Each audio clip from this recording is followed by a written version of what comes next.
നമസ്കാരം, ഞാൻ ജേക്കബ് ജോജിൻസ്. നമ്മുടെ യൂട്യൂബ് ചാനലിലേക്ക് സ്വാഗതം. കഴിഞ്ഞ കുറേ ദിവസങ്ങളായിട്ട് നമ്മൾ ചർച്ച ചെയ്തുകൊണ്ടിരുന്നത്, നമ്മൾ വീഡിയോസ് അപ്ലോഡ് ചെയ്തുകൊണ്ടിരുന്നത് higher secondary second year English പാഠഭാഗത്തിൽ നിന്നുള്ള ഇംഗ്ലീഷ് പുസ്തകത്തിൽ നിന്നുള്ള പാഠഭാഗങ്ങളായിരുന്നു. അതിൽ യൂണിറ്റ് 2 ഹെഡ്സ് ഓഫ് ഹാർമണിയാണ് കഴിഞ്ഞ കുറച്ച് ദിവസങ്ങളെ കണ്ടിന്യൂസ് ആയിട്ട് നമ്മൾ ചെയ്തുകൊണ്ടിരുന്നത്. ഇനി ഹെഡ്സ് ഓഫ് ഹാർമണിയിലെ ഏറ്റവും അവസാനത്തെ യൂണിറ്റായ ദ അവർ ഓഫ് ട്രൂത്ത് എന്ന് പറയുന്ന ഒരു വൺ ആക്ട് പ്ലേ ആണ് ഇന്ന് നമ്മൾ ഡിസ്കസ് ചെയ്യാനായിട്ട് പോകുന്നത്. അതിനു മുമ്പ് എന്താണ് വൺ ആക്ട് പ്ലേ എന്ന് നമുക്ക് നോക്കാം. വൺ ആക്ട് പ്ലേ എന്ന് പറഞ്ഞാൽ literally there is only one act in that play. അവിടെ ഒരു ആക്ട് മാത്രമേ ഉള്ളൂ. സാധാരണ പ്ലേസ് എല്ലാം എടുത്താൽ, അല്ലെങ്കിൽ ഡ്രാമാസ് എടുത്താൽ, നാടകങ്ങൾ എടുത്താൽ ഒന്നിലധികം ആക്ട് നമുക്ക് കാണാനായിട്ട് പറ്റും. ഈ ഡ്രാമാസിൻ്റെ അതിനെ നമ്മൾ കൃത്യമായിട്ട് അതിൻ്റെ ഒരു സ്ട്രക്ചർ നമ്മൾ പരിശോധിക്കുകയാണെങ്കിൽ വലിയ ഡ്രാമാസിനെല്ലാം ഒന്നിലധികം ആക്ട് ഉണ്ടാവും. ഓരോ ആക്റ്റും 1, 2, 3, 4 സീൻസ് ആയിട്ട് തിരിച്ചിട്ടുണ്ടാവും. ഇവിടെ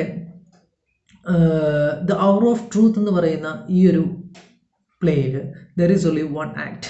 ഒരു ആക്ട് മാത്രമേ ഉള്ളൂ. ആ ഒരു ആക്ട് 2-3 സീൻസ് ആയിട്ട് തിരിച്ചിരിക്കുകയാണ്. ഇനി എങ്ങനെയാണ് ഓരോ ആക്ടിന് എത്ര act, 1 act play, 2 act play, 3 act play എന്ന് പറഞ്ഞ് നമ്മൾ തിരിക്കുന്നത്? അതായത് ഈ ഡ്രാമാസ് പ്ലേസ് നമ്മൾ പരിശോധിക്കുമ്പോൾ അതിന് ലൊക്കേഷൻ ചേഞ്ചസ് ഉണ്ടാവും. കാരണം സിനിമയിലൊക്കെ നമ്മൾ കാണുന്നുണ്ട് ലൊക്കേഷൻ ചേഞ്ചസ്. അതുപോലെ നാടകങ്ങളിലും ലൊക്കേഷൻ ചേഞ്ചസ് ഉണ്ടാവും. അപ്പോൾ നമ്മളൊരു സ്റ്റോറി എടുക്കുകയാണ്. ഒരു സ്കൂളിൽ നടക്കുന്ന ഒരു കാര്യം എടുക്കുകയാണെങ്കിൽ നമുക്ക് സ്കൂളിലെ ക്ലാസ് റൂം ഒരു ലൊക്കേഷനായിട്ട് എടുക്കാം. പിന്നെ നമുക്ക് സ്റ്റാഫ് റൂം വേറെ ലൊക്കേഷനായിട്ട് എടുക്കാം. പ്രിൻസിപ്പലിൻ്റെ റൂം ഒരു ലൊക്കേഷനായിട്ട് എടുക്കാം. കളിസ്ഥലം ഗ്രൗണ്ട് നമുക്ക് വേറെ ലൊക്കേഷനായിട്ട് എടുക്കാം. അപ്പോൾ ഇപ്പോൾ ഗ്രൗണ്ടിൽ വെച്ചൊരു സീൻ സെറ്റ് ചെയ്യുകയാണെങ്കിൽ അതൊരു ആക്ട്. ക്ലാസ് റൂമിൽ വെച്ചിട്ടാണ് ഇത് എടുക്കുന്നതെങ്കിൽ അത് വേറൊരു ആക്ട്. സ്റ്റാഫ് റൂമിൽ വെച്ചിട്ടാണെങ്കിൽ അത് വേറൊരു ആക്ട്. അപ്പോൾ നമ്മളിതിന് ഡ്രാമ ചെയ്യുമ്പോൾ നമ്മൾ ക്ലാസ് റൂമിലേക്കും സ്റ്റാഫ് റൂമിലേക്കും ഗ്രൗണ്ടിലേക്കും എല്ലാം ഒന്നും പോകുന്നില്ല. പക്ഷേ നമ്മൾ സ്റ്റേജിൽ ക്ലാസ് റൂമിൻ്റെയും സ്റ്റാഫ് റൂമിൻ്റെയും ഗ്രൗണ്ടിൻ്റെയും ഒക്കെ സെറ്റ് ചെയ്യുകയാണ് ചെയ്യുന്നത്. അപ്പം അങ്ങനെ സെറ്റ് ചേഞ്ച് ചെയ്യുന്നതിനനുസരിച്ച് ഈ ഡ്രാമയുടെ അല്ലെങ്കിൽ നാടകത്തിൻ്റെ ആക്ടിൻ്റെയും എണ്ണം കൂടും. ഈ വൺ ആക്ട് പ്ലേസിൻ്റെ ഒരു പ്രത്യേകത എന്ന് പറഞ്ഞു കഴിഞ്ഞാൽ അവിടെ സെറ്റ് ചേഞ്ച് ചെയ്യുന്നില്ല. ഏത് സെറ്റാണോ ആദ്യം കാണിക്കുന്നത് ആ സെറ്റിൽ വെച്ച് തന്നെ ഡ്രാമ അവസാനിക്കുന്ന ആ ഒരു സെയിം സെറ്റിൽ തന്നെയായിരിക്കും. അതായത് സെറ്റിങ്ങിൽ യാതൊരു ചേഞ്ചസും സംഭവിക്കുന്നില്ല. അതുകൊണ്ടാണ് അതിനെ വൺ ആക്ട് പ്ലേ എന്ന് പറയുന്നത്. അതിൻ്റെ ലൊക്കേഷൻ ചേഞ്ചസ് സംഭവിക്കുന്നില്ല. ഷേക്സ്പിയറിൻ്റെ ഡ്രാമാസൊക്കെ 2-3 ലൊക്കേഷൻ ചേഞ്ചസ് ഉണ്ടായിട്ടുണ്ട്. ചിലപ്പോൾ ഡെൻമാർക്കിൽ ഷൂട്ട് ചെയ്യുന്നുണ്ടാവും. ഡെൻമാർക്ക് സെറ്റിംഗ് ആയിട്ട് വെച്ച് ഡ്രാമ എടുക്കും. അത് കഴിഞ്ഞാൽ പിന്നെ വേറെ ഏതെങ്കിലും ഒരു രാജ്യത്തേക്ക് മാറുന്നതായിട്ട് നമുക്ക് കാണാം. അങ്ങനെയുള്ള ചേഞ്ചസ് ഷേക്സ്പിയറിൻ്റെ ഡ്രാമാസിലൊക്കെ കാണാം. പക്ഷേ ഇവിടെ പേഴ്സിവൽ വൈൽഡിൻ്റെ ദ അവർ ഓഫ് ട്രൂത്ത് എന്ന് പറയുന്ന ഈ ഒരു വൺ ആക്ട് പ്ലേയിൽ അത്തരം ഒരു ലൊക്കേഷൻ ചേഞ്ച് നമുക്ക് കാണുന്നില്ല. ഇവിടെ പ്രൊട്ടഗണിസ്റ്റിൻ്റെ വീടിൻ്റെ ഡ്രോയിങ് റൂമാണ് ഈ ഡ്രാമയുടെ സെറ്റായിട്ട് വരുന്നത്. അവിടെ ഡ്രാമ തുടങ്ങി അവസാനിക്കുന്നു ആ ഡ്രോയിങ് റൂമിൽ തന്നെ. ആ ഡ്രാമയിലുള്ള ക്യാരക്ടേഴ്സ് എല്ലാം ആ ഡ്രോയിങ് റൂമിലേക്ക് വരുന്നു. അവരവിടെ നിന്ന് സംസാരിക്കുന്നു, അവിടെ നിന്ന് പിരിഞ്ഞു പോകുന്നു. അല്ലാതെ ലൊക്കേഷൻ ചേഞ്ച് ചെയ്യുന്നില്ല. അതുകൊണ്ടാണ്. പക്ഷേ 1-2-3 സീൻസ് ഇതിനകത്തുണ്ട്. അതുകൊണ്ടാണ് ഇതിനെ വൺ ആക്ട് പ്ലേ എന്ന് വിളിക്കുന്നത്. ഓക്കെ, ഇനി നമുക്ക് പേഴ്സിവൽ വൈൽഡിനെ കുറിച്ച് ഒരു ചെറിയൊരു ബ്രീഫ് ഡിസ്ക്രിപ്ഷൻ നമുക്ക് നോക്കാം. ഇനി ആരാണ് Percival Wilde? Is an American playwright. American playwright. അദ്ദേഹം ഒരു അമേരിക്കൻ പ്ലേ റൈറ്റ് ആണ്. അതുപോലെ തന്നെ he's famous for his detective stories. അദ്ദേഹത്തിൻ്റെ കുറ്റാന്വേഷണ കഥകളിലാണ് ഏറ്റവും പ്രശസ്തമായിരിക്കുന്നത്. അതുപോലെ തന്നെ he also reviewed books for news പേപ്പേഴ്സിന് വേണ്ടിയിട്ട് അദ്ദേഹം ധാരാളം ബുക്കുകൾ റിവ്യൂ ചെയ്തിട്ടുണ്ട്. ലിറ്റററി ബുക്സ് അദ്ദേഹം റിവ്യൂ ചെയ്തിട്ടുണ്ട്. അദ്ദേഹത്തിൻ്റെ പ്രധാനപ്പെട്ട വർക്കുകൾ എന്ന് പറയുന്നത് brothers, little shot, first is last, ഇതൊക്കെയാണ് അദ്ദേഹത്തിൻ്റെ പ്രധാനപ്പെട്ട ലിറ്റററി വർക്കുകൾ എന്ന് പറയുന്നത്. ഇനി ദ അവർ ഓഫ് ട്രൂത്ത് എന്ന് പറയുന്ന ഈ ഒരു വൺ ആക്ട് പ്ലേ എടുത്തിരിക്കുന്ന അദ്ദേഹത്തിൻ്റെ volume A question of morality and other place എന്ന് പറയുന്ന ഒരു വോളിയത്തിൽ നിന്നാണ് അദ്ദേഹം ദ അവർ ഓഫ് ട്രൂത്ത് എന്ന് പറയുന്ന ഈ വൺ ആക്ട് പ്ലേ കടമെടുത്തിരിക്കുന്നത്. ഈ ഒരു പ്ലേ എന്ന് പറയുന്നത് this is a psychological study on the corrupting power or the influence of money on people. പണത്തിൻ്റെ കറപ്റ്റിംഗ് പവറാണ് ഈ ഒരു വൺ ആക്ട് പ്ലേയിൽ നമുക്ക് കാണാൻ സാധിക്കുന്നത്. പണം എങ്ങനെ മനുഷ്യനെ പ്രതികൂലമായി സ്വാധീനിക്കുന്നു എന്നുള്ളതാണ്, അല്ലെങ്കിൽ അവൻ്റെ ജീവിത രീതി എങ്ങനെ പ്രതികൂലമായി സ്വാധീനിക്കുന്നു, അവൻ്റെ സ്വഭാവത്തിൽ എങ്ങനെ പ്രതികൂലമായ മാറ്റങ്ങൾ വരുത്തുന്നു എന്നുള്ളതാണ് നമ്മൾ ഈ ഒരു വൺ ആക്ട് പ്ലേയിൽ നമുക്ക് മനസ്സിലാക്കാൻ പറ്റുന്നത്. ഇനി പേഴ്സിവൽ വെൽഡിൻ്റെ കാലഘട്ടം എന്ന് പറയുന്നത് he was born in 1887 and died on 1953. 1987 ജനിച്ച് 1887 ജനിച്ച് 1953 മരിച്ചു പോയ ഒരു വ്യക്തിയാണ് പേഴ്സിവൽ വെൽഡ്. ഓക്കെ, ഇനി നമുക്ക് ഈ വൺ ആക്ട് പ്ലേയിലേക്ക് വരാം. നമ്മൾ ആദ്യമേ പറഞ്ഞു ഈ പ്ലേയുടെ ഒരു തീം എന്ന് പറയുന്നത് the corrupting power of money on people is clearly portrait in this one act play. അതായത് പണത്തിൻ്റെ കറപ്റ്റിംഗ് പവർ, ജനങ്ങളെ എങ്ങനെ പണം പ്രതികൂലമായി സ്വാധീനിക്കുന്നു, അവരെ എങ്ങനെ വഴിതെറ്റിക്കുന്നു എന്നുള്ളതാണ് ഈ ഒരു ഡ്രാമയിൽ നമുക്ക് കാണാനായിട്ട് സാധിക്കുന്നത്. ഇനി ഈ ഡ്രാമയെ തന്നെ നമുക്ക് ഡ്രാമയിലെ പ്രധാനപ്പെട്ട ക്യാരക്ടേഴ്സിലേക്ക് വരാം. പ്രധാനപ്പെട്ട ക്യാരക്ടേഴ്സിൻ്റെ മെയിൻ ക്യാരക്ടർ അല്ലെങ്കിൽ പ്രൊട്ടഗണിസ്റ്റ് എന്ന് പറയുന്നത് റോബർട്ട് ബോഡ്വിൻ എന്ന് പറയുന്ന ഒരു ബാങ്ക് ഉദ്യോഗസ്ഥനാണ്. പിന്നെ അദ്ദേഹത്തിൻ്റെ ഭാര്യ മാർത്ത, പിന്നെ അദ്ദേഹത്തിൻ്റെ 2 മക്കൾ ജോൺ ആൻഡ് ഈവി, പിന്നെ അതുപോലെ തന്നെ ജോൺ ഗ്രഷാം എന്ന് പറയുന്ന ബാങ്ക് മാനേജർ അല്ലെങ്കിൽ ബാങ്കിൻ്റെ പ്രൊപ്പറേറ്റർ. അദ്ദേഹത്തിൻ്റെ ബാങ്കിലാണ് ഈ റോബർട്ട് ബോഡ്വിൻ ജോലി ചെയ്തുകൊണ്ടിരുന്നത്.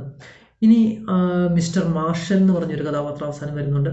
പിന്നെ മെയ്ഡ്, ഇവരുടെ വീട്ടിലൊരു സെർവൻറ്റ്. അപ്പോൾ ഇത്രയും കഥാപാത്രം. പിന്നെ ഡൊണോവിൻ എന്ന് പറഞ്ഞൊരു കഥാപാത്രത്തെക്കുറിച്ച് ഇവിടെ പറയുന്നുണ്ട് കേട്ടോ. ജോൺ പറയുന്നുണ്ട് ഡൊണോവിൻ എന്ന് പറഞ്ഞൊരു കഥാപാത്രം. അതുപോലെ ജോൺ ഗ്രഷാമും ഡൊണോവിനും ഒന്നും ഡയറക്റ്റായിട്ട് ഈ ഒരു ഫിസിക്കൽ അപ്പിയറൻസ് ഉള്ള കഥാപാത്രങ്ങളല്ല ഡൊണോവിനും അതുപോലെ തന്നെ ജോൺ ഗ്രഷാമും. ഇവരെക്കുറിച്ചെല്ലാം ഇവിടെ ഈ ജോണും മാർത്തയും ഈവിയും റോബർട്ട് ബോഡ്വിനും ഒക്കെ സംസാരിക്കുന്നതാണ്. അപ്പോൾ പക്ഷേ ജോൺ ഗ്രഷാം വളരെ പ്രധാനപ്പെട്ട ഒരു കഥാപാത്രമാണ്. ആദ്യം മുതൽ അവസാനം വരെ they are talking about John Gresham and his activities in this drama. John ഗ്രഷാമിൻ്റെ ആക്ടിവിറ്റീസും കുറിച്ചാണ് ഇവർ ആദ്യം മുതൽ അവസാനം വരെ സംസാരിക്കുന്നത്. And the story is revolving around the activities of John ഗ്രഷാമിൻ്റെ ആക്ടിവിറ്റീസിനെ ചുറ്റിപ്പറ്റിയാണ് ഈ സ്റ്റോറി മുന്നോട്ട് പോകുന്നത് തന്നെ. അപ്പോൾ പക്ഷേ ജോൺ ഗ്രഷാമിൻ്റെ ഒരു ഫിസിക്കൽ അപ്പിയറൻസ് നമുക്ക് ഈ വൺ ആക്ട് പ്ലേയിൽ കാണാനായിട്ട് സാധിക്കുന്നില്ല. ഇനി നമുക്ക് ഈ വൺ ആക്ട് പ്ലേ ഈ ദ അവർ ഓഫ് ട്രൂത്ത് എന്ന് പറയുന്ന സത്യത്തിൻ്റെ ആ ഒരു മണിക്കൂർ, അതാണ് ദ അവർ ഓഫ് ട്രൂത്ത്, അല്ലെങ്കിൽ ആ സത്യം പറയുന്ന ആ ഒരു നിമിഷം എന്നൊക്കെ നമുക്ക് വേണമെങ്കിൽ മലയാളത്തിൽ ട്രാൻസ്ലേറ്റ് ചെയ്യാം. ഈ സ്റ്റോറി നമുക്ക് ഈ പ്ലേ നമുക്ക് വേണമെങ്കിൽ 2ആയിട്ട് തിരിക്കാം. അതായത് റോബർട്ട് ബോഡ്വിൻ വരുന്നത് വരെ ഒരു കഥ, വന്നതിന് ശേഷം വേറൊരു കഥ. അതായത് റോബർട്ട് ബോഡ്വിൻ വരുന്നത് വരെ ഒരു കഥ, വന്നതിന് ശേഷം വേറൊരു കഥ എന്ന് ഞാൻ പറയാൻ കാരണം റോബർട്ട് ബോഡ്വിൻ ഈ സ്ക്രീനിലേക്ക് വരുന്നത് വരെ ഈ റോബർട്ട് ബോഡ്വിൻ്റെ ഭാര്യയായ മാർത്ത, മക്കളായ ഈവി, ജോൺ, ഇവർ 3 പേര് സംസാരിച്ചിരുന്നത് നേരെ വിപരീതമായിട്ടാണ് പിന്നെ റോബർട്ട് ബോഡ്വിൻ ഈ സീനിലേക്ക് വന്നതിന് ശേഷം അവർ സംസാരിക്കുന്നത്.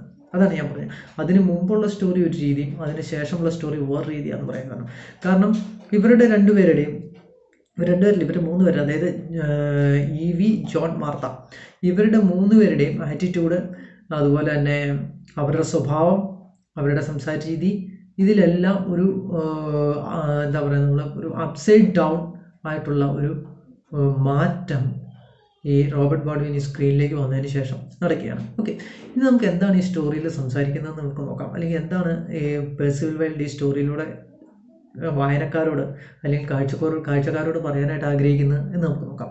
ഞാൻ ആദ്യമേ പറഞ്ഞു ഈ സ്റ്റോറി എന്ന് പറയുന്ന ഈ വൺ ആക്ട് പ്ലേ എന്ന് പറയുന്ന പണത്തിൻ്റെ കറപ്റ്റിംഗ് ഇൻഫ്ലുവൻസിനെ കുറിച്ചാണ് സംസാരിക്കുന്നത്. പണം എങ്ങനെ ഒരു വ്യക്തിയെ അല്ലെങ്കിൽ ഒരു ഫാമിലിയെ കറപ്റ്റഡ് ആക്കുന്നു, അല്ലെങ്കിൽ ഒരു സമൂഹത്തെ കറപ്റ്റഡ് ആക്കുന്നു, ഒരു രാജ്യത്തെ കറപ്റ്റഡ് ആക്കുന്നു, അല്ലെങ്കിൽ വ്യക്തികളെ കറപ്റ്റഡ് ആക്കുന്നു നമുക്ക് കൃത്യമായിട്ട് മനസ്സിലാക്കാനായിട്ട് പറ്റും. പണത്തിൻ്റെ കറപ്റ്റിംഗ് പവറിൽ വീണുപോയ ഒരു കഥാപാത്രമാണ് ജോൺ ഗ്രഷാം. അപ്പം ഞാൻ ആദ്യമേ പറഞ്ഞു the story is evolving around John ഗ്രഷാമിനെ ചുറ്റിപ്പറ്റിയാണ് ഈ സ്റ്റോറി ഡെവലപ്പ് ചെയ്യപ്പെടുന്നത്. ജോൺ ഗ്രഷാം അതുപോലെ തന്നെ മറ്റൊരു കാര്യം പറയാം, ഇതൊരു ടിപ്പിക്കൽ അമേരിക്കൻ സ്റ്റോറിയാണോ, അത് നമ്മൾ പറയാൻ വന്നത്. ഇതൊരു ടിപ്പിക്കൽ അമേരിക്കൻ സ്റ്റോറിയാണ്. ഒരു ആവറേജ് അമേരിക്കൻ ഫാമിലിയാണ് ഇവിടെ പരാമർശിക്കപ്പെടുന്നത്. അതായത് ഒരു ബാങ്ക് ഉദ്യോഗസ്ഥനായ റോബർട്ട് ബോഡ്വിൻ, അതായത് ദാരിദ്ര്യത്തിലല്ല എന്നാൽ ദാരിദ്ര്യത്തിലാണ്, അതായത് വളരെയധികം പണമൊന്നും ചിലവാക്കാനില്ലാത്ത ഒരു നിലയിൽ ജീവിച്ചു പോകുന്ന ഒരു ഫാമിലി. അവരുടെ ഇടയിലേക്ക് കുറേ പണം കിട്ടാൻ ഒരു സാധ്യത ഉണ്ടാകും എന്ന് അവരറിയുമ്പോൾ അവരുടെ നിലപാടുകളിലുള്ള മലക്കം മറിച്ചിൽ നമുക്കിവിടെ കാണാനായിട്ട് പറ്റും. കുറേ പണം അവർക്ക് ഒറ്റയടിക്ക് കിട്ടും എന്ന് കണ്ടു കഴിഞ്ഞാൽ അവർ നിലപാടുകളെല്ലാം മറക്കാൻ തയ്യാറാകുകയാണ്. ഇവിടെ ഈ പ്രൊട്ടഗണിസ്റ്റ് റോബർട്ട് ബോഡ്വിൻ ഒഴിച്ച് ജോൺ, ഈവി, മാർത്ത, ഇവർ 3 പേരും മലക്കം മറിയുകയാണ്. അതിനുശേഷം പിന്നീട് ഇവരാദ്യം സത്യത്തിന് വേണ്ടി നിലകൊള്ളുകയും അതിനുശേഷം പണം കിട്ടുമെന്ന് കാണുമ്പോൾ സത്യത്തിനെതിരെ നിൽക്കുന്നതിന് യാതൊരു മടിയില്ലാത്തൊരു 3 കഥാപാത്രങ്ങളും മാർത്തയും ജോണും, ഈവി. പിന്നെ അവരതിനെ ന്യായീകരിക്കുകയാണ് എന്തുകൊണ്ട് അവർ ആ ഒരു നിലപാടെടുക്കുന്നു. എന്ന് പറഞ്ഞ് പല രീതിയിൽ അതിന് ബോൽപലമായ കുറേ തെളിവുകൾ അവർ കൊണ്ടുവരാൻ ശ്രമിക്കുന്നു. അവരങ്ങനെ ന്യായീകരിച്ച് മുന്നോട്ട് പോവുകയാണ്. ഓക്കെ, നമുക്കിനി സ്റ്റോറിയിലേക്ക് വരാം. ഈ സ്റ്റോറി സ്റ്റാർട്ട് ചെയ്യുന്നത് തന്നെ റോബർട്ട് ബാഡ്വിൻ്റെ ഡ്രോയിങ് റൂം. ഞാൻ പറഞ്ഞു ഇവിടെ ഒരു ലൊക്കേഷനേ ഉള്ളൂ, ആ ലൊക്കേഷൻ റോബർട്ട് ബാഡ്വിൻ്റെ ഡ്രോയിങ് റൂമാണ്, അല്ലാതെ മറ്റൊരു ലൊക്കേഷൻ ഇവിടെ കാണിക്കുന്നില്ല. അപ്പോൾ റോബർട്ട് ബാഡ്വിൻ്റെ ഡ്രോയിങ് റൂമിൽ ആദ്യത്തെ 3 കഥാപാത്രങ്ങളാണ് ഈ മാർത്ത, ജോൺ, ഇവി. ഇവർ 3 പേരും നമുക്കൊരു ബാക്ക്ഗ്രൗണ്ട്, എന്താ പറയുക, ഒരു ഇൻട്രൊഡക്ഷൻ തരികയാണ് ഈ സ്റ്റോറിയെക്കുറിച്ച്, അല്ലെങ്കിൽ എന്താണ് പേഴ്സണലായിട്ട് ഇവർ സംസാരിക്കാൻ പോകുന്നത്, അല്ല സ്റ്റോറിയെക്കുറിച്ച് ഒരു ഇൻട്രൊഡക്ഷൻ നമുക്ക് ഇവിടെ തരാൻ പോവുകയാണ്. ഓക്കെ, ഇവർ ആദ്യമേ തന്നെ ഇവരുടെ ഈ റോബർട്ട് ബാഡ്വിൻ എവിടെയോ പോയിരിക്കുകയാണ്. റോബർട്ട് ബാഡ്വിൻ സ്റ്റോറി സ്ക്രീനിലില്ല. ഇവർ 3 പേരുമാണ് വരുന്നത്. ഇവർ പറയാൻ മഴ പെയ്യാനുള്ള സാധ്യതയുണ്ട്. കാരണം ഇവർ ഒരു ആഫ്റ്റർനൂൺ സമയമാണ്, നല്ല സണി ആയിട്ടുള്ള ഒരു ഡേ ആണ്. പക്ഷേ ക്ലൗഡ്സ് എല്ലാം വന്നിട്ടുണ്ട്, മേഘങ്ങൾ വന്നിട്ടുണ്ട്, അതുകൊണ്ട് മഴ പെയ്യാൻ സാധ്യതയുണ്ട് എന്ന് ഇവർ സംസാരിക്കുകയാണ്. മഴയ്ക്ക് മുമ്പ് ഈ റോബർട്ട് ബാഡ്വിൻ വീട്ടിലേക്ക് തിരിച്ചെത്തുമോ എന്നുള്ളതിനെക്കുറിച്ചും ഇവർ സംശയിക്കുന്നുണ്ട്. കാരണം റോബർട്ട് ബാഡ്വിൻ്റെ കുടയുണ്ടാവാൻ സാധ്യതയില്ല. അതുപോലെ തന്നെ അദ്ദേഹം ഒരു ആവറേജ് ബാങ്ക് ഉദ്യോഗസ്ഥനാണ്, വലിയ സാമ്പത്തിക സ്ഥിതിയൊന്നുമില്ല, സ്വന്തമായിട്ട് കാറോ വാഹനമോ ഒന്നുമില്ല, അല്ലെങ്കിൽ ഇനി ടാക്സി പിടിച്ചു വരാനുള്ള ഒരു സാധ്യതയും ഇവർ മുന്നിൽ കാണുന്നില്ല. അപ്പോൾ ഇദ്ദേഹത്തിൻ്റെ കുടയില്ലെങ്കിൽ ഇദ്ദേഹം നനയും എന്നുള്ളൊരു നിലയിലേക്ക് ഇവരെത്തിയാണ്. പക്ഷേ പിന്നീട് മഴ പെയ്യുന്നുണ്ട് കേട്ടോ. ഓക്കെ, അപ്പം അതിനുശേഷം ഇവർ സംസാരിക്കുകയാണ് റോബർട്ട് ബാഡ്വിൻ എവിടെ പോയതായിരിക്കും. ഒരുപക്ഷെ ജോൺ ഗ്രിഷാമിനെ കാണാൻ പോയതായിരിക്കും. എന്തിനാണ് ജോൺ ഗ്രിഷാമിനെ കാണാൻ പോയത്? കാരണം ജോൺ ഗ്രിഷാം എന്ന് പറയുന്നത് ഇദ്ദേഹം അറസ്റ്റിലായിരിക്കുകയാണ്. കാരണം bank fraud, misappropriation of fund, ബാങ്കിലെ ഫണ്ട് മിസ്അപ്രോപ്രിയേറ്റ് ചെയ്തതിൻ്റെ പേരിൽ, അല്ലെങ്കിൽ ബാങ്കിലൊരു ഫ്രോഡ് നടത്തിയതിൻ്റെ പേരിൽ അറസ്റ്റിലായിരിക്കുകയാണ് ജോൺ ഗ്രിഷാം. ഈ അറസ്റ്റിലായ ജോൺ ഗ്രിഷാം റോബർട്ട് ബാഡ്വിനെ കാണാനായിട്ട് വിളിച്ചിരിക്കുകയാണ്. അപ്പോൾ റോബർട്ട് ബാഡ്വിനും ജോൺ ഗ്രിഷാമും തമ്മിൽ എന്തായിരിക്കും സംസാരിക്കുന്നത്? കാരണം അതിനെക്കുറിച്ചാണ് ഇവർ സംസാരിക്കുന്നത്. കാരണം ബാങ്ക് പൊളിഞ്ഞു, ബാങ്ക് റെക്കേജ് സംഭവിച്ചു, റെക്ക് ഓഫ് ദ ബാങ്ക് തകർന്നു. ബാങ്ക് തകർന്ന് ജോൺ ഗ്രിഷാം അറസ്റ്റിലായി. പത്രങ്ങളിലെല്ലാം വളരെയേറെ ന്യൂസ് വന്നിരിക്കുന്നു. ഈ ന്യൂസ് പലതും ജോൺ ഗ്രിഷാമിനും അതുപോലെ തന്നെ ഈ റോബർട്ട് ബാഡ്വിനും എതിരാണ്. ഇവർ രണ്ടുപേരും കൂടിയാണ് ഫ്രോഡ് നടത്തിയെന്നുള്ള നിലയിലാണ്, അല്ലെങ്കിൽ ജോൺ ഗ്രിഷാം നടത്തിയിരിക്കുന്ന ഫ്രോഡിന് മുഴുവൻ റോബർട്ട് ബാഡ്വിനും കൃത്യമായ പങ്കുണ്ട് അല്ലെങ്കിൽ അറിവുണ്ട് എന്നുള്ള നിലയിലാണ് പത്രങ്ങളിൽ ന്യൂസ് വന്നിരിക്കുന്നത്. ഇവരിതിനെക്കുറിച്ച് സംസാരിച്ചുകൊണ്ടിരിക്കുകയാണ്, ഈ മാർത്തയും ഈവിയും ജോണും. അപ്പോൾ ഈ മാർത്തയും ഈവിയും ജോണും പല കാര്യങ്ങളും സംസാരിക്കുന്നുണ്ട്. അപ്പോൾ ഈ മാർത്തയും ഈവിയും ജോണും പറയുന്നുണ്ട് ഈ റോബർട്ട് ബാഡ്വിൻ്റെ കയ്യിലാണ് സകല തെളിവുകളും ഉള്ളത്. അപ്പോൾ റോബർട്ട് ബാഡ്വിൻ എന്ത് പറയുന്നു എന്നതിനെ അനുസരിച്ചിരിക്കും ജോൺ ഗ്രിഷാമിൻ്റെ ഭാവി. ഇപ്പോൾ റോബർട്ട് ബാഡ്വിൻ ജോൺ ഗ്രിഷാമിനെതിരെ സംസാരിച്ച് കഴിഞ്ഞാൽ എന്ത് സംഭവിക്കും? John Grisham he will be punished. Now he is arrested. Arrest ചെയ്യപ്പെട്ടിരിക്കുകയാണ്. ഇനി ഈ റോബർട്ട് ബാഡ്വിൻ അദ്ദേഹത്തിനെതിരെ സംസാരിച്ചിട്ടുണ്ടെങ്കിൽ സ്വാഭാവികമായിട്ടും ജോൺ ഗ്രിഷാം ശിക്ഷ ലഭിക്കേണ്ട ഒരു നിലയിലേക്ക് എത്തും. അപ്പം ഈ ജോൺ ഗ്രിഷാം ചെയ്തത് ശരിയാണോ തെറ്റാണോ എന്നുള്ളതിനെക്കുറിച്ചുള്ള ഒരു അനാലിസിസും ഈ മാർത്തയും ഈവിയും ജോണും നടത്തിയാണ്. അവരുടെ അനാലിസിസ് പ്രകാരം ജോൺ ഗ്രിഷാം ചെയ്തത് പൂർണ്ണമായും തെറ്റാണ്, അയാൾ ശിക്ഷിക്കപ്പെടണം എന്നുള്ളത്. ജോൺ ഗ്രിഷാം ചെയ്തത് തെറ്റാണ്, അദ്ദേഹം ശിക്ഷിക്കപ്പെടണം എന്ന് തന്നെ ഇവർ പറഞ്ഞു വരുമ്പോഴും ഈ ജോൺ അതിനൊരു ഡോക്യുമെൻ്റ് ഇവിടെ സപ്പോർട്ട് ചെയ്യുകയാണ്. അതായത് ബാങ്കിലെ തന്നെ ഉദ്യോഗസ്ഥനായ ഡൊണോവനെ ജോൺ കാണുകയാണ്. അപ്പോൾ ഡൊണോവൻ്റെ വാക്കുകളിൽ നിന്ന് റോബർട്ട് ബാഡ്വിനും കാര്യങ്ങൾ കൃത്യമായിട്ട് അറിയാമായിരുന്നു എന്ന് ജോണിന് മനസ്സിലാക്കുന്നുണ്ട്, അല്ലെങ്കിൽ ഡൊണോവൻ ആ രീതിയിൽ ജോണിനോട് സംസാരിക്കുന്നുണ്ട്. അപ്പോൾ പിന്നെ ഇവർ ചിന്തിക്കുന്നത് എന്തുകൊണ്ട് ഫാദർ ഈ കാര്യങ്ങളൊന്നും ഇവരോട് പറഞ്ഞില്ല, അല്ലെങ്കിൽ ഫാദറും ഇപ്പോൾ സംശയത്തിൻ്റെ നിഴലിലാണ് നിൽക്കുന്നത്. എന്തുകൊണ്ട് പത്രങ്ങളോട് ഇവരുടെ ഫാദർ, അതായത് റോബർട്ട് ബാഡ്വിൻ സത്യങ്ങളൊന്നും തുറന്ന് പറയുന്നില്ല എന്ന രീതിയിലും ഇവരുടെ ഇടയിൽ ചർച്ച നടന്നു വരുന്നുണ്ട്. അപ്പോൾ മാർത്ത പറയുന്നുണ്ട് കഴിഞ്ഞ 25 വർഷമായിട്ട് ഈ റോബർട്ട് ബാഡ്വിൻ ജോൺ ഗ്രിഷാമിൻ്റെ കൂടെ ബാങ്കിൽ ജോലി ചെയ്യുകയാണ്. ജോൺ ഗ്രിഷാം ബാങ്കിൻ്റെ പ്രൊപ്പറേറ്ററാണ്, അതിൻ്റെ മാനേജറായിട്ട് ജോലി ചെയ്യുക, അതിൻ്റെ ഫൗണ്ടറായിട്ട് ജോലി ചെയ്യുകയാണ്. അപ്പോൾ അദ്ദേഹത്തിൻ്റെ ഒരു സെക്രട്ടറി ആയിട്ട് അല്ലെങ്കിൽ ഒരു അസിസ്റ്റൻ്റ് ആയിട്ടാണ് ഈ റോബർട്ട് ബാഡ്വിൻ ജോലി ചെയ്യുന്നത്. പക്ഷേ റോബർട്ട് ബാഡ്വിന് അദ്ദേഹം വളരെ സിൻസിയറായിട്ട് ജോലി ചെയ്യുമ്പോഴും അദ്ദേഹത്തിന് ജോലിക്ക് ഉതകുന്ന രീതിയിലുള്ളൊരു സാലറി അദ്ദേഹത്തിന് കിട്ടുന്നില്ല എന്നുള്ളൊരു വിഷയമാണ്. കാരണം ഒരാഴ്ചയിൽ വെറും $60 ഈ റോബർട്ട് ബാഡ്വിന് സാലറി ആയിട്ട് ഈ ജോൺ ഗ്രിഷാം കൊടുക്കുന്നത്. അത് അന്നത്തെ നിലയിൽ വളരെ കുറഞ്ഞൊരു സാലറിയാണ്. അപ്പോൾ അതുകൊണ്ട് തന്നെ അതിൻ്റെ ഒരു ഇഷ്ടക്കുറവും കൂടി ഈ മാർത്തയ്ക്കും ജോണിനും ഈവിക്കും ഈ ജോൺ ഗ്രിഷാമിനോടുണ്ട്. അപ്പോൾ തങ്ങളുടെ ഫാദറിന് വളരെ കുറഞ്ഞ സാലറിയാണ് കൊടുക്കുന്നത് എന്നുള്ള ആ ഒരു ഇഷ്ടക്കുറവും ഇവർ ജോൺ ഗ്രിഷാമിനെതിരെ സംസാരിക്കുന്നതിന് കാരണമാണ്. കാരണം ഇപ്പോൾ ഉയർന്ന സാലറി കൊടുത്തിരുന്നെങ്കിൽ ഒരുപക്ഷെ ഇവർ മാറ്റി സംസാരിക്കുമായിരുന്നിരിക്കാം, നമുക്കറിയില്ല. എന്തായാലും ഇവരുടെ ഫാദർ അണ്ടർ പെയ്ഡ് ആണ് എന്നുള്ള ഒരു ബുദ്ധിമുട്ടും കൂടി ഇവരുടെ സംസാരത്തിൽ നിന്ന് നമുക്ക് മനസ്സിലാകുന്നുണ്ട്. ഓക്കെ, എന്നിരുന്നാലും ഇവരിങ്ങനെ ജോൺ ഗ്രിഷാം ചെയ്തത് തെറ്റാണ്, ഇവരുടെ ഫാദറിന് ഈ കാര്യങ്ങൾ അറിയാമായിരുന്നു, ഈ ഫാദർ ജോൺ ഗ്രിഷാമിനെതിരെ തന്നെ നിലപാടെടുക്കണം, ജോൺ ഗ്രിഷാം അറസ്റ്റ് ചെയ്യപ്പെടണം, കാരണം കഴിഞ്ഞ 25 വർഷമായിട്ട് കൂടെ ജോലി ചെയ്തിരുന്ന ഫാദറിന് കാര്യമായ സാലറി ഹൈക്ക് ഒന്നും കൊടുക്കുന്നില്ല, ആഴ്ചയിൽ $60 മാത്രമേ കിട്ടുന്നുള്ളൂ എന്നുള്ള കാര്യങ്ങളെല്ലാം ഇവർ ഇങ്ങനെ അക്കമിട്ട് നിരത്തി പറയുകയാണ്. ഓക്കെ, അങ്ങനെ ഇരിക്കുമ്പോൾ റോബർട്ട് ബാഡ്വിൻ ഇവരുടെ ഇടയിലേക്ക് കയറി വരികയാണ്. കയറി വന്നു കഴിയുമ്പോൾ ഇവരെല്ലാം റോബർട്ട് ബാഡ്വിനോട് ചോദിക്കുകയാണ്, ജോൺ ഗ്രിഷാം എന്തിനാണ് താങ്കളെ കാണുന്നതെന്ന് പറഞ്ഞത്. അപ്പോൾ ഇദ്ദേഹം റോബർട്ട് ബാഡ്വിൻ ജോൺ ഗ്രിഷാമിനെ കണ്ടത് എന്തിനാണ് എന്നുള്ള കാര്യത്തെക്കുറിച്ച് സംസാരിക്കുകയാണ്. അതിൻ്റെ ഇടയ്ക്ക് ഈ ജോൺ പറയുന്നുണ്ട് റോബർട്ട് ബാഡ്വിനെ ശിക്ഷിക്കണം, റോബർട്ട് ബാഡ്വിൻ അല്ല, ജോൺ ഗ്രിഷാമിനെ ശിക്ഷിക്കണം, ജോൺ ഗ്രിഷാം വളരെ ശക്തമായ ഒരു ഫ്രോഡാണ് ഇവിടെ ചെയ്തിരിക്കുന്നത് എന്ന് പറയുന്നുണ്ട്. അതിൻ്റെ കൂടെ തന്നെ വേറൊരു കാര്യം ഇവിടെയുണ്ട്. ഈ ജോണിൻ്റെ, അതായത് റോബർട്ട് ബാഡ്വിൻ്റെ മകനായ ജോണിന് നൽകിയിരിക്കുന്ന ബാപ്റ്റിസത്തിന് ഈ ജോണിനെ സ്പോൺസർ ചെയ്തിരിക്കുന്ന ജോൺ ഗ്രിഷാമാണ്. അതുകൊണ്ട് തന്നെ ഈ ജോണിന് പേര് നൽകിയിരിക്കുന്നത് ജോൺ ഗ്രിഷാം ബാഡ്വിൻ എന്നാണ്. അപ്പോൾ അതിനെക്കുറിച്ചൊക്കെ ജോണിന് ആദ്യം കുറ്റബോധം തോന്നുകയാണ്. ഇത്രയും വലിയൊരു ഫ്രോഡിൻ്റെ പേരാണ് തനിക്ക് നൽകിയിരിക്കുന്നത് എന്നുള്ളൊരു കുറ്റബോധം ജോണിനുണ്ട്. പക്ഷെ ആ കുറ്റബോധമൊക്കെ പിന്നീട് മാറാൻ പോകുന്നുണ്ട് കേട്ടോ. നമുക്കതിലേക്ക്, ഞാൻ ഈ കാര്യമൊന്നും നേരത്തെ പറഞ്ഞതേ ഉള്ളൂ, നമുക്കതെങ്ങനെ മാറുന്നു എന്നുള്ളതിലേക്ക് നമുക്ക് നോക്കാം. ഇനി റോബർട്ട് ബാഡ്വിൻ പറയുകയാണ്, റോബർട്ട് ബാഡ്വിനോട് ചോദിക്കുകയാണ്, ഇവർ എന്തിനാണ് നിങ്ങളെ വിളിച്ചത്, ജോൺ ഗ്രിഷാം എന്ത് കാര്യത്തിനാണ് നിങ്ങളെ വിളിച്ചത്. അപ്പോൾ ഇദ്ദേഹം പറയുകയാണ്, എന്നെ വിളിച്ചത് ഒരു ചെറിയൊരു കാര്യം പറയണമെന്ന് പറഞ്ഞിട്ടാണ്. ഞാൻ എന്ത് പറയുന്നു എന്നതിനെ ആശ്രയിച്ചിരിക്കും നാളെ ജോൺ ഗ്രിഷാമിൻ്റെ ഭാവി. അപ്പോൾ അതുകൊണ്ട് എന്നോട് ജോൺ ഗ്രിഷാം പറഞ്ഞു, സോ ചോദ്യങ്ങൾ ചോദിക്കുമ്പോൾ, പ്രധാനപ്പെട്ട ചോദ്യങ്ങൾ എന്നോട് ചോദിക്കുമ്പോൾ, അല്ലെങ്കിൽ അദ്ദേഹത്തിന് ശിക്ഷ ലഭിക്കാൻ സാധ്യതയുള്ള ചോദ്യങ്ങൾ എന്നോട് ചോദിക്കുമ്പോൾ ഞാൻ ഇങ്ങനെ മറുപടി പറയണം, ഐ ഡോണ്ട് റിമെമ്പർ എനിത്തിങ്, ഞാനൊന്നും ഓർക്കുന്നില്ല എന്ന് പറയണം, അല്ലെങ്കിൽ അത്തരം ഒരു ചെറിയൊരു നുണ പറയണം എന്നാണ് ജോൺ ഗ്രിഷാം തന്നോട് ആവശ്യപ്പെട്ടത് എന്ന് ഈ റോബർട്ട് ബാഡ്വിൻ ജോണിനോടും ഈവിയോടും മാർത്തയോടും പറയും. അത് ജോണിനെയും ഈവിയെയും മാർത്തയും തെല്ലൊന്നുമല്ല അസ്വസ്ഥരാക്കിയത്. അവർ വളരെയേറെ അസ്വസ്ഥരാവുകയാണ്, അവർ വളരെയേറെ ദേഷ്യപ്പെടുകയാണ്. ഈ ജോണും ഈവിയും മാർത്തയല്ല, ജോൺ ഗ്രിഷാമിനെതിരെ വളരെ രൂക്ഷമായ ഭാഷയിൽ തന്നെ സംസാരിക്കുകയാണ്. അയാളൊരു ഫ്രോഡാണെങ്കിൽ ഹി മസ്റ്റ് ബി പണിഷ്ഡ് എന്നുള്ള നിലയിൽ അവർ എത്തുകയാണ്. അപ്പോൾ ഹാർഷായിട്ടുള്ള വാക്കുകൾ തന്നെ ഇദ്ദേഹം ഈ ജോൺ ഗ്രിഷാമിനെതിരെ പറയുകയാണ്. അപ്പോൾ പക്ഷേ റോബർട്ട് ബാഡ്വിൻ എന്നിരുന്നാൽ പോലും വളരെ ഹാർഷായ വാക്കുകളൊന്നും തൻ്റെ ബോസിനെതിരെ പറയുന്നില്ല.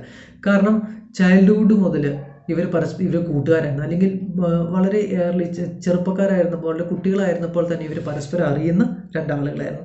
ഇവിടെ പറഞ്ഞിരിക്കുന്നത്, he was in surprised, he is known me for 35 years.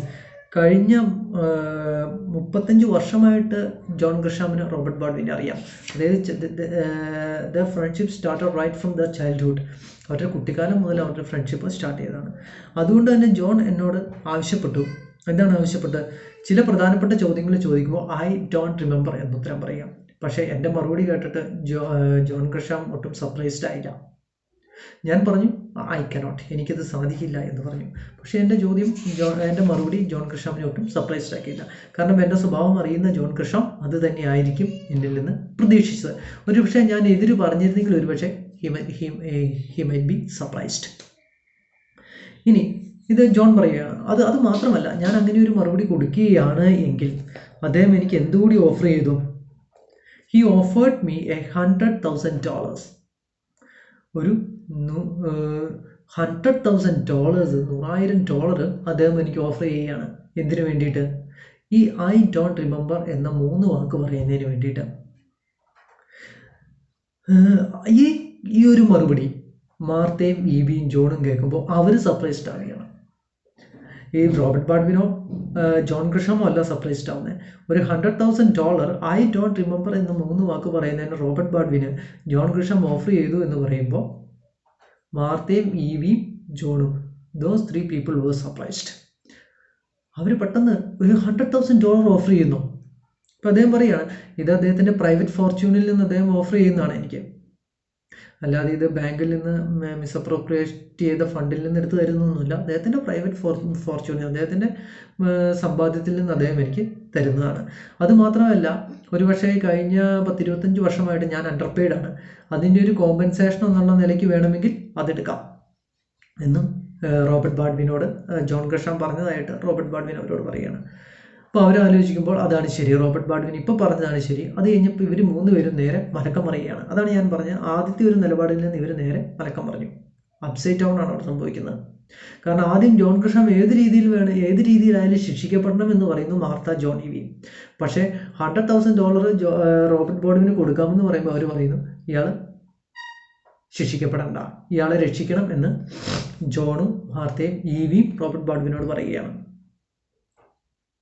അപ്പം ആ രീതിയിൽ സ്റ്റോറി അങ്ങ് മുന്നോട്ട് പോയി. പിന്നീട് ഇയാളെ രക്ഷിക്കേണ്ടതിൻ്റെ ആവശ്യകതയെക്കുറിച്ച് ഇവർ 3 പേരും റോബർട്ട് ബാഡ്വിന് ക്ലാസ് അടിക്കുകയാണ്. അതിൽ അവർ ഒരു കാര്യം പറയുന്നത്, ജോണിന് നമ്മൾ പേര് നൽകി, മാർത്ത റോബർട്ട് ബാഡ്വിനോട് പറയുകയാണ്, നമ്മൾ ജോണിൻ്റെ ബാപ്റ്റിസം സമയത്ത് നമ്മൾ പേര് നൽകിയത് ജോൺ ഗ്രഷാമിൻ്റെ പേരല്ലേ ജോണ്, നമ്മുടെ മകന് ജോണ് നൽകിയത്. അതുകൊണ്ട് തന്നെ നമുക്ക് അയാളുമായിട്ടൊരു ആത്മബന്ധമില്ലേ, അതുകൊണ്ട് നമുക്ക് അയാളെ ജയിലിലേക്ക് അയക്കാൻ പറ്റുമോ? കാരണം നമ്മുടെ മകൻ്റെ പേര് അയാളുടെ പേര് നമ്മുടെ മകന് നൽകിയിരിക്കുന്നു, അതുകൊണ്ട് ആ ഒരു ബന്ധം വെച്ച് നമുക്ക് അയാളെ രക്ഷിച്ചുകൂടെ എന്ന് മാർത്ത റോബർട്ട് ബാഡ്വിനോട് ചോദിക്കുകയാണ്. മാർത്തയ്ക്ക് അങ്ങനെ ഒരു ചിന്താഗതി വന്നത് എപ്പോഴാണ്? ഒരു $100,000 തനിക്ക് കിട്ടും എന്നറിഞ്ഞപ്പോഴാണ് മാർത്തയ്ക്ക് അങ്ങനെ ഒരു വീണ്ടും വിചാരം വന്നത്. അപ്പം മാർത്ത ആ രീതിയിൽ സംസാരിക്കുന്നു. അതുപോലെ തന്നെ ജോണും ഏകദേശം ആ രീതിയിൽ തന്നെ സംസാരിക്കും. അദ്ദേഹത്തിൻ്റെ പേരല്ലേ എനിക്ക് നൽകിയത്, അതുകൊണ്ട് അദ്ദേഹത്തെ ജയിലിൽ അയക്കുന്നത് നല്ലതാണോ എന്ന് ജോണും ചോദിക്കുകയാണ്. ഈവിയും ഏകദേശം ആ ഒരു രീതിയിലേക്ക് വരികയാണ്. പക്ഷേ റോബർട്ട് ബാഡ്വിൻ അദ്ദേഹത്തിൻ്റെ നിലപാടിൽ ഉറച്ചു നിൽക്കുകയാണ്. അദ്ദേഹം പറയുന്നുണ്ട്, those 3 words would choke me if I tried to speak them. For some other men, perhaps it would be easy, but for me, all my past would rise up and strike me on the face. ചില ആളുകൾക്ക് എളുപ്പമാണ് പെട്ടെന്ന് അവരുടെ നിലപാടുകളിൽ നിന്ന് മലക്കം പറയാം. പക്ഷേ എനിക്കങ്ങനെ എൻ്റെ നിലപാടിൽ ഒരു മലക്കം മറിച്ചിൽ അല്ലെങ്കിൽ ഒരു മാറ്റം വരുത്താൻ സാധിക്കില്ല. അങ്ങനെ ഞാൻ ചെയ്തിട്ടുണ്ടെങ്കിൽ എൻ്റെ ഭൂതകാലം എൻ്റെ മുന്നിൽ എഴുന്നേറ്റ് നിന്ന് എൻ്റെ ചെകിട്ട് തടിക്കും എന്ന് റോബർട്ട് ബാഡ്വിൻ പറയുകയാണ്. അദ്ദേഹത്തെ അറിയുന്ന ആളുകൾ ഒരിക്കലും അദ്ദേഹം ഇത്തരം ഒരു പ്രവൃത്തിക്ക് കൂട്ടുനിൽക്കുമെന്ന് അവർ വിശ്വസിക്കില്ല. It would mean to the world that for years I had been living a lie, that I was not the honorable man I thought I was. When John Grisham offered me money, I was angry, but when I rejected it and he showed me no surprise, then I was pleased. It was a compliment. Don't you think so? ഞാൻ ഈ പണം reject ചെയ്തപ്പോൾ John Gresham ഒരിക്കലും എന്നോട് ദേഷ്യപ്പെട്ടില്ല. കാരണം John ഗ്രഷാമിനെ അറിയാമായിരുന്നു ഞാനിത് reject ചെയ്യുമെന്ന്. അത് എനിക്കൊരു കോംപ്ലിമെൻ്റ് ആയിട്ട് ഞാൻ എടുക്കുകയാണ്. ഞാൻ നാളെ ചെന്ന് ജോൺ ഗ്രഷാമിനെതിരെ മൊഴി കൊടുത്തു കഴിഞ്ഞ് കഴിഞ്ഞാൽ John Gresham will be punished tomorrow. അപ്പം ആ നിലയിൽ മുന്നോട്ട് പോവുകയാണ്. കാരണം പിന്നെ വീണ്ടും ഇവർ തമ്മിലൊരു ചർച്ച വരികയാണ്. എന്തിനാണ് ജോൺ ഗ്രഷാം പണിഷ് ചെയ്യപ്പെടുന്നത്? It is because the misappropriation of funds in the ബാങ്കിലെ ഫണ്ട്സ് മിസ്അപ്രോപ്രിയേറ്റ് ചെയ്തു, അല്ലെങ്കിൽ അത് വകമാറ്റി ചെലവഴിച്ചു എന്നുള്ള കുറ്റത്തിനാണ് ജോൺ ഗ്രഷാം ശിക്ഷിക്കപ്പെടുന്നത്. അപ്പോൾ റോബർട്ട് ബാഡ്വിൻ അതിൻ്റെ കൂടെ തന്നെ ഒരു കാര്യം കൂടി ഉറപ്പ് പറയുന്നു. കാരണം ഒരു സെൻറ്റ് പോലും കസ്റ്റമേഴ്സിന് നഷ്ടപ്പെടാൻ പോകുന്നില്ല. It is A technical mistake. അതൊരു ടെക്നിക്കൽ മിസ്റ്റേക്കാണ്, അല്ലെങ്കിൽ ഇതൊരു സാങ്കേതിക പ്രശ്നമായിട്ട് നമുക്ക് ഒഴിവാക്കി കളയാവുന്നതാണ്. പക്ഷേ യഥാർത്ഥത്തിൽ ഇത് ജോൺ ഗ്രഷാം ചെയ്ത ഒരു തെറ്റാണ്, ഒരു ഫ്രോഡാണ്. പക്ഷേ അതിനൊരു സാങ്കേതിക പ്രശ്നം എന്നുള്ള നിലയിൽ വേണമെങ്കിൽ നിസ്സാരവൽക്കരിക്കാം. കാരണം കസ്റ്റമേഴ്സിന് $1 പോലും അല്ലെങ്കിൽ 1 സെൻറ്റ് പോലും നഷ്ടപ്പെടുന്നില്ല.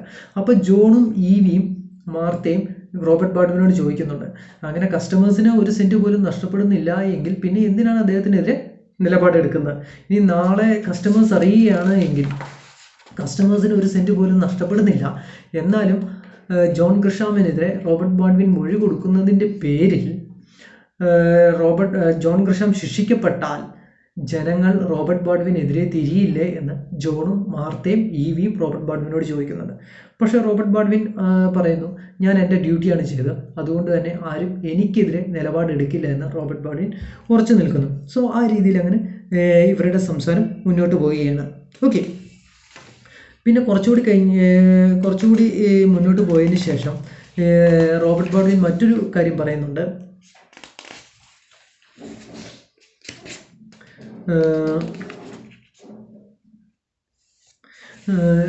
പല രീതിയിൽ ഈ മാർത്തയും ജോണും ഈവിയും റോബർട്ട് ബാഡ്വിനെ റോബർട്ട് ബാഡ്വിൻ്റെ മനസ്സ് മാറ്റാനായിട്ട് ശ്രമിക്കുന്നുണ്ട്. അതിൻ്റെ ഇടയ്ക്ക് റോബർട്ട് ബാഡ്വിൻ പറയുന്നു ഞാൻ എല്ലാ കാര്യങ്ങളും അങ്ങനെ. അപ്പോൾ റോബർട്ട് ബാഡ്വിൻ ജോണും മാർത്തയും ഈവിയും റോബർട്ട് ബാഡ്വിനോട് ചോദിക്കുന്നുണ്ട്, അങ്ങനെയാണെങ്കിൽ താങ്കൾക്ക് അപ്പയ്ക്ക് ഞാൻ ഓർക്കുന്നില്ല എന്ന് പറഞ്ഞുകൂടെ എന്ന് ചോദിക്കുന്നുണ്ട്. അപ്പോൾ റോബർട്ട് ബാഡ്വിൻ ഇല്ല, ഞാൻ എല്ലാ കാര്യങ്ങളും ഓർക്കുന്നുണ്ട്, ഞാനതെല്ലാം നോട്ട്സ് കുറിച്ച് വെച്ചിട്ടുണ്ട്, അതുകൊണ്ട് ഞാൻ എല്ലാ കാര്യങ്ങളും ഓർക്കുന്നുണ്ട് എന്ന് പറയുന്നു. അപ്പോൾ ജോൺ ചോദിക്കുന്നു ആ നോട്ട്സ് നഷ്ടപ്പെട്ടാൽ അപ്പം മറന്നുപോയില്ലേ എന്ന് ചോദിക്കുന്നുണ്ട്. അതായത് അതിൽ നിന്നെല്ലാം നമുക്ക് മനസ്സിലാകുന്നത് ഈ പണം കിട്ടുമെന്ന് അറിഞ്ഞു കഴിഞ്ഞപ്പോൾ ഈ മാർത്തയും ഈവിയും ജോണും എങ്ങനെ മലക്കം മറിഞ്ഞു, അല്ലെങ്കിൽ അവർക്കങ്ങനെ മലക്കം മറിയാൻ സാധിച്ചു എന്നുള്ളതാണ് നമുക്ക് ഇതിൽ നിന്ന് മനസ്സിലാവും. അതായത് this is the corrupting power of money. പണത്തിൻ്റെ കറപ്റ്റിംഗ്. ഇവർ യഥാർത്ഥത്തിൽ ജോൺ ഗ്രഷാം അല്ല കറപ്റ്റർ, അല്ലെങ്കിൽ ജോൺ ഗ്രഷാം $1000 ഓഫർ ചെയ്തു എന്ന് കേട്ട് കഴിഞ്ഞപ്പോൾ ശരിക്കും കറപ്റ്റഡ് ആയിരിക്കുന്നത് ആരാണ്? ജോണും ഈവിയും മാർത്തയാണ്. അതായത് പണത്തിന് വേണ്ടി ഏത് നിലപാട് മാറ്റാനും മറിക്കാനും യാതൊരു ബുദ്ധിമുട്ടും ഇല്ലാത്ത 3 ആളുകളായിട്ടാണ് ഇവിടെ മാർത്തയെയും ഈവിയെയും ജോണിനെയും കണക്കാക്കുന്നത്. അതിനുശേഷം റോബർട്ട് ബാഡ്വിൻ അവരോട് പറയുന്നു, അത്യാവശ്യം നമ്മൾ 4 പേരുടെ ഇടയിലെങ്കിലും നമ്മൾ നമ്മുടെ മനസാക്ഷിയോട് സത്യസന്ധരായിരിക്കണമെന്ന് റോബർട്ട് ബാഡ്വിൻ ഈ മാർത്തയോടും ഈവിയോടും ജോണിനോടും പറയുന്നുണ്ട്. ഓക്കെ, ഇവരിങ്ങനെ സംസാരിച്ചുകൊണ്ടിരിക്കുമ്പോൾ തന്നെ എന്താ സംഭവിക്കുന്നത്? ഒരു ഡോറിൽ ആരോ ഒന്ന് നോക്ക് ചെയ്യുന്നുണ്ട്. ഇപ്പോൾ ഡോറിൽ ആരോ നോക്ക് ചെയ്ത് കഴിഞ്ഞപ്പോൾ ആരാന്ന് നോക്കിയാണ്. അത് it is mister Marshall, the president of the third national. Third national എന്ന് പറഞ്ഞാൽ അമേരിക്കയിൽ ഈ പ്രൈവറ്റ് ബാങ്കിന് മുഴുവൻ സൂപ്പർവൈസ് ചെയ്യുന്ന പബ്ലിക് ബാങ്കാണ് തേർഡ് നാഷണൽ. തേർഡ് നാഷണലിൻ്റെ പ്രസിഡൻ്റായ മാർഷലാണ് വന്നത്. അപ്പോൾ മാർഷൽ വന്നതിന് ശേഷം റോബർട്ടിനോടും മാർത്തയോടും ഒക്കെ കുശലാന്വേഷണം നടത്തുന്നു. അതിനുശേഷം മാർഷൽ റോബർട്ടിനോട് പറയുകയാണ്, താങ്കൾക്ക് സമയം കിട്ടുമ്പോൾ താങ്കൾ തേർഡ് നാഷണലിലേക്ക് ഒന്ന് വരണം, കാരണം അവിടെ ഒരു പൊസിഷൻ താങ്കൾക്ക് വേണ്ടി ഒഴിച്ചിട്ടിട്ടുണ്ട് എന്ന് പറയുന്നു. അപ്പോൾ ഇവിടെ ഇതിൽ നിന്ന് ഇത് കേൾക്കുമ്പോൾ ഇവർ 4 പേരും സർപ്രൈസ്ഡ് ആവുകയാണ്. കാരണം ഇവിടെ ഒരു ബാങ്കിൽ ജോലി പോയി, അതും ഫ്രോഡിൽപ്പെട്ട് ബാങ്കിൽ ഫ്രോഡ് കാണിച്ച് ബാങ്ക് പൂട്ടി അതിൽ നിന്ന് ജോലി പോയ റോബർട്ട് ബാഡ്വിന്, അതായത് അതിലും വലിയ തേർഡ് നാഷണൽ പോലെയുള്ള ഒരു പബ്ലിക് സെക്ടർ ബാങ്കിലേക്ക് ഒരു പൊസിഷൻ, അവിടുത്തെ പ്രസിഡന്റ് നേരിട്ട് വന്നൊരു പൊസിഷൻ ഓഫർ ചെയ്യണമെങ്കിൽ അത് ശരിക്കും റോബർട്ട് ബാഡ്വിൻ്റെ സ്വഭാവത്തിന് ലഭിച്ച ഒരു സർട്ടിഫിക്കറ്റ് തന്നെയാണ്, ഒരു കോംപ്ലിമെൻറ്റ് തന്നെയാണ്. കാരണം വളരെ സത്യസന്ധനായ ഒരു വ്യക്തിയാണ് റോബർട്ട് ബാഡ്വിൻ എന്നറിയാവുന്നതുകൊണ്ടാണ് തേർഡ് നാഷണൽ പോലെയുള്ള വലിയൊരു ബാങ്കിലേക്ക് അദ്ദേഹത്തിന് ജോലിക്ക് ക്ഷണിക്കുന്നത്. ഇനി അതുപോലെ തന്നെ ഞാൻ പറയാൻ മറന്നുപോയ ഒരു കാര്യമുണ്ട്. ജോൺ, മാർത്തയും ഈവിയും ഒക്കെ റോബർട്ട് ബാഡ്വിൻ്റെ മനസ്സ് മാറ്റാനായിട്ട് ശ്രമിക്കുന്നുണ്ട്. ഈ മനസ്സ് മാറ്റാനായിട്ട് ശ്രമിക്കുന്നതിൻ്റെ ഇടയ്ക്ക് ഒരു കാര്യം ജോൺ റോബർട്ട് ബാഡ്വിനോട് പറയുന്നുണ്ട്. ഒരു $100,000 റോബർട്ട് ബാഡ്വിന് തരികയാണെങ്കിൽ അത് വെച്ച് ഒരു പാർട്ട്ണർഷിപ്പ് ബിസിനസ് തനിക്ക് തുടങ്ങാൻ പാടില്ലേ എന്നൊക്കെ റോബർട്ട് ബാഡ്വിനോട് ഈ ജോൺ ചോദിക്കുന്നുണ്ട്. ഞാൻ ആദ്യമേ പറഞ്ഞു that is the corrupting power of money. So നമ്മളിപ്പം ഈ സ്റ്റോറി ഇങ്ങനെ ഒരു ഹാപ്പി എൻഡിങ്ങിൽ അവസാനിക്കുകയാണ്. അതായത് റോബർട്ട് ബാഡ്വിന് ജോലി നഷ്ടപ്പെട്ടു, പക്ഷേ അദ്ദേഹത്തിൻ്റെ ട്രൂത്ത്ഫുൾനെസ് ആളുകൾക്ക് അറിയാവുന്നതുകൊണ്ട് അതിലും മികച്ചൊരു ബാങ്കിൽ അദ്ദേഹത്തിന് മറ്റൊരു ജോലി ലഭിക്കുകയാണ്. സോ അങ്ങനെ വളരെ ഹാപ്പി ആയിട്ട് ഈ സ്റ്റോറി അവസാനിക്കുന്നു. പക്ഷേ ഈ സ്റ്റോറിയിൽ നിന്ന് നമുക്ക് ലഭിക്കുന്ന പാഠം എന്താണ്, അല്ലെങ്കിൽ മോറൽ എന്താണ്? അതായത് the corrupting power of money, പണത്തിൻ്റെ കറപ്റ്റിംഗ് പവറാണ് ഇവിടെ ഈ സ്റ്റോറിയിൽ പറയുന്നത്. ഓക്കെ, അപ്പം ഇനി പ്രധാനപ്പെട്ട ക്യാരക്ടേഴ്സ് അതൊക്കെയാണ്. റോബർട്ട് ബാഡ്വിൻ, അദ്ദേഹത്തിൻ്റെ ഭാര്യ മാർത്ത, മക്കളായ ജോൺ, ഈവി, പിന്നെ അവസാനം വരുന്ന മാർഷൽ. പക്ഷേ ഇവിടെ ഒരു ഫിസിക്കൽ പ്രസൻസ് ഇല്ലാത്ത ജോൺ ഗ്രഷാമിൻ്റെ ആക്ടിവിറ്റിയെ ആണ് ഇവരിവിടെ സംസാരിച്ചുകൊണ്ടിരിക്കുന്നത്. ഓക്കെ, അപ്പോൾ ഇത്രയൊക്കെയാണ് ഈ ഒരു ഡ്രാമയിൽ വരുന്ന പ്രധാനപ്പെട്ട കാര്യങ്ങൾ. ഇനി നിങ്ങൾ ആക്ടിവിറ്റീസ് ആയിട്ട് ചെയ്യേണ്ട കുറച്ച് കാര്യങ്ങളുണ്ട്. തിങ്ക് ആൻഡ് റൈറ്റ് എന്ന് പറഞ്ഞ് ഇവിടെ കൊടുത്തിട്ടുണ്ട്. തിങ്ക് ആൻഡ് റൈറ്റിലൊരു 5 ക്വസ്റ്റ്യൻസ് കൊടുത്തിട്ടുണ്ട്. ആ ക്വസ്റ്റ്യൻസിൻ്റെ ആൻസേഴ്സ് നിങ്ങൾ ആക്ടിവിറ്റി ആയിട്ട് ചെയ്യണം. Why was Gresham arrested? എന്തുകൊണ്ടാണ് ഗ്രഷാം അറസ്റ്റ് ചെയ്യപ്പെട്ടത്? Why didn't Baldwin explain his position to the papers? എന്തുകൊണ്ടാണ് ബാഡ്വിൻ അദ്ദേഹത്തിൻ്റെ പൊസിഷൻ ന്യൂസ് പേപ്പേഴ്സിനോട് എക്സ്പ്ലെയിൻ ചെയ്യാത്തത്? കാരണം അത് തമ്മിൽ മാർത്തയും റോബർട്ട് ബാഡ്വിനും ഒക്കെ തമ്മിൽ സംസാരിക്കുന്നുണ്ട്. അതായത് പത്രങ്ങൾ ഇപ്പോഴും റോബർട്ട് ബാഡ്വിനും കുറ്റക്കാരനാണ് എന്നുള്ള നിലയിലാണ് വാർത്തകൾ പ്രചരിപ്പിക്കുന്നത്. എന്തുകൊണ്ടാണ് താങ്കൾ പത്രങ്ങളോട് സത്യം തുറന്നു പറയാത്തതെന്ന് മാർത്ത റോബർട്ട് ബാഡ്വിനോട് ചോദിക്കുന്നുണ്ട്. അപ്പോൾ അതിന് റോബർട്ട് ബാഡ്വിൻ പറയുന്ന മറുപടി, അങ്ങനെ കാര്യങ്ങൾ തുറന്നു പറയേണ്ട കാര്യമില്ല, നാളെ കോർട്ടിലെ എല്ലാ കാര്യങ്ങളും ഞാൻ തുറന്നു പറയുന്നുണ്ട്, അപ്പോൾ അതിനുശേഷം പത്രങ്ങൾക്ക് സത്യങ്ങൾ മനസ്സിലാവും എന്നുള്ള നിലയിലാണ് റോബർട്ട് ബാഡ്വിൻ കൊടുക്കുന്ന മറുപടി. Then what was the change in the attitude of the members of the family when they came to know the amount of the bribe?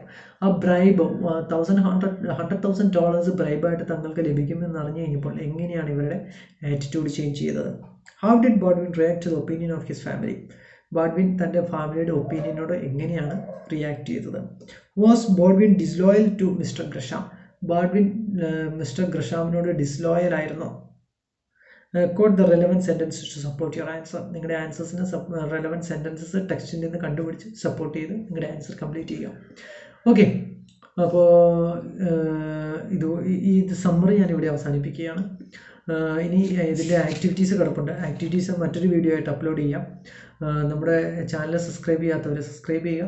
നമ്മുടെ വീഡിയോസ് കൂട്ടുകാരുടെ ഇടയിൽ നിങ്ങൾ ലൈക്ക് ചെയ്യും, കൂട്ടുകാരുടെ ഇടയിൽ ഷെയർ ചെയ്യുകയും ചെയ്യുക. മറ്റേ ഹയർ സെക്കൻഡറി കുട്ടികളുണ്ടെങ്കിൽ അവരുടെ ഇടയിലെല്ലാം നമ്മുടെ വീഡിയോസ് ഷെയർ ചെയ്യുക. നമ്മുടെ ചാനൽ സബ്സ്ക്രൈബ് ചെയ്യാൻ പറയുക. നമ്മൾ കൃത്യമായി വീഡിയോസ് അപ്ലോഡ് ചെയ്യുന്നതായിരിക്കും. നിങ്ങൾക്ക് എന്തെങ്കിലും സംശയം ഉണ്ടെങ്കിൽ കമൻറ്റ് ബോക്സിൽ കമൻറ്റ് ചെയ്യാം. നമ്മൾ അതിനെ ബേസ് ചെയ്തും വീഡിയോസ് ചെയ്യുന്നതായിരിക്കും. Okay, thank you very much for watching my video. Thank you.